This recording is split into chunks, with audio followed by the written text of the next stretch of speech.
Magandang hapon, narito ang weather update sa araw ng Huwebes, October 26, 2023. Northeast monsoon pa rin or hanging amihan ang nakakaapekto dito sa Northern at Central Luzon, kaya't asahan natin na makakaranas ng bahagya hanggang sa maulap na panahon na may kasamang pulu-pulong mahihinang pag-ulan dito sa Ilocos Region, Cordillera Administrative Region, Cagayan Valley, pati na rin dito sa Central Luzon. Samantala, meron tayong binabantayang low pressure area dito sa labas ng ating Philippine Area of Responsibility. At ito'y huling namataan sa laing 2,210 km east ng northeastern Mindanao. Nananatili naman mababa ang tsansa nito na maging isang ganap na bagyo. Pero kung makikita natin dito sa satellite imagery na may mga kaulapan dito sa Mindanao, ay dala ito ng trough or yung extension nitong low pressure area. Kaya dito sa Davao at Caraga, asahan natin na magiging maulap ang kanilang panahon na may mga kasamang kalat-kalat na pag-ulan. Dito naman sa Metro Manila at nalalabing bahagi ng ating bansa, asahan natin ang maaliwalas na panahon pero hindi mawawala ang mga tsansa ng localized thunderstorm lalo na sa hapon at sa gabi.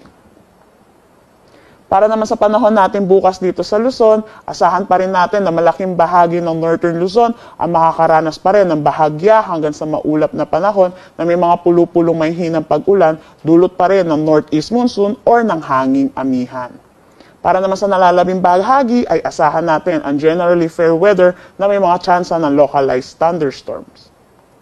Ang temperatura dito sa Metro Manila ay maglalaro between 23 to 31 degrees Celsius, sa Lawag 24 to 32, Tugigaraw 24 to 32, Baguio 17 to 24. Dito sa Tagaytay 23 to 30 degrees Celsius, Legazpi 25 to 33 degrees Celsius. Dito sa Calayan Islands at Puerto Princesa maglalaro ang temperatura between 25 to 32 degrees Celsius.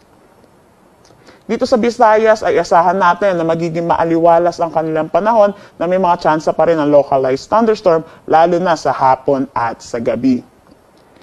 Malaking bahagi ng Kabisayaan ay makakaranas ng temperatura between 25 to 32 degrees Celsius. Dito naman sa Mindanao, itong eastern section ng Mindanao ay asahan natin na magiging maulap ang kanilang panahon pa rin na may mga kasamang kalat-kalat na pag-ulan, dulot pa rin na itong trough or extension na itong low pressure area. Pero ito naman sa nalalabing bahagi ay asahan natin ang maaliwalas na panahon. Ang temperatura dito sa Cagayan de Oro ay maglalaro between 24 to 31 degrees Celsius, Zamboanga 25 to 34 degrees Celsius, at Davao 24 to 31 degrees Celsius. Wala tayong nakataas na anumang gale warning sa anumang seaboards ng ating bansa, pero dito sa Northern Luzon ay asahan natin ang moderate to rough na kondisyon ng karagatan at slight to moderate naman para sa nalalabing bahagi. Ang sunset mamaya ay 5:31 p.m. at ang sunrise bukas ay 5:50 a.m.